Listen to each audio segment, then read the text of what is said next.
I grew up in a small town. It's called Sanger. Shout out to everybody in Sanger. But I moved out here in Vegas, and that's when it kind of hit me in 2001 when the recession hit. Parents came out here for jobs. My dad had lost his job and lost all his equity with the company. So we moved out here looking for a better life. Like most kids or most families out here come to Vegas to look for a better life. And we came at the worst time. 2001 hit, the World Trade Center hit.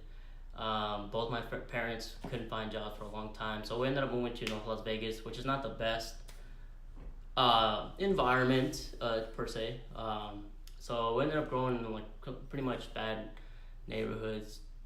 And my parents always worked, so they were rarely around us. So we kind of grew up on the streets just looking and seeing what was out there. And again, the negativity around you, it's whether it be gang related or drug related, it was always around us. My parents did what they could at the time, but that's just what it was. Sounds like you didn't have a normal childhood when you were younger, man. Does that affect you the way how you think about, certain things about your future, about things that you want to do and things that you want to accomplish? Would that be a contribution of why you never thought you would be where you're at today? I think it has to do a lot with it. Again, if you surround yourself with a lot of people that are in that negative cesspool type of feel, like you tend to believe it.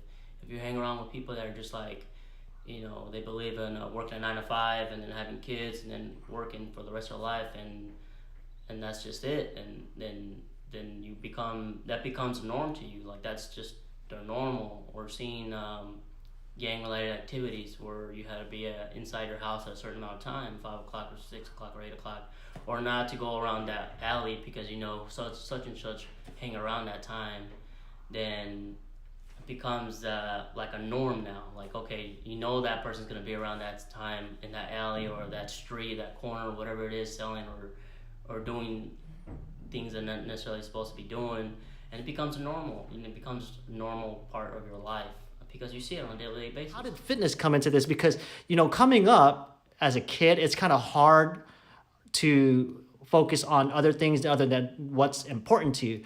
And, sometimes fitness is not for everybody, but for you, you found fitness. So, you want to elaborate that for me? The reason why I found fitness is because I kind of fell into depression. I got really heavy. I got 237 pounds was my heaviest. I've always weighed. Wait, hold on. Back up a little bit. How many pounds did you say you were? I was 237 pounds.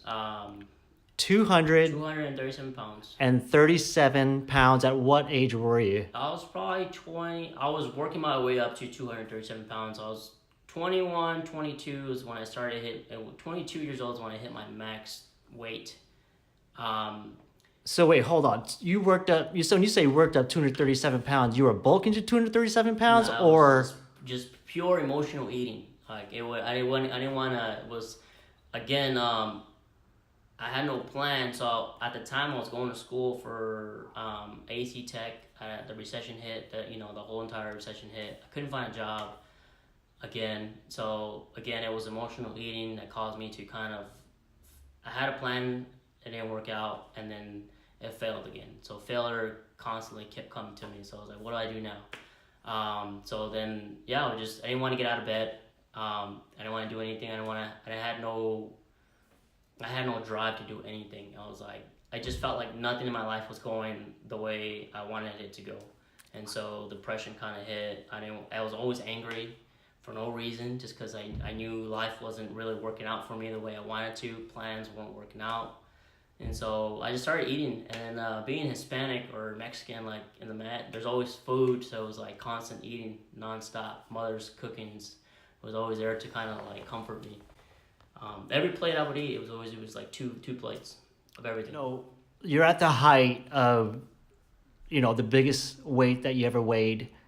What was going through your mind, man? What were you thinking? I mean, were you happy inside the fact that you were eating a lot of food? I mean, I've never been that weight. So what was it like? So it was very troubling because I even though I was heavy, I still wanted to go continue to play sports and stuff again. So fitness was never even in my sight.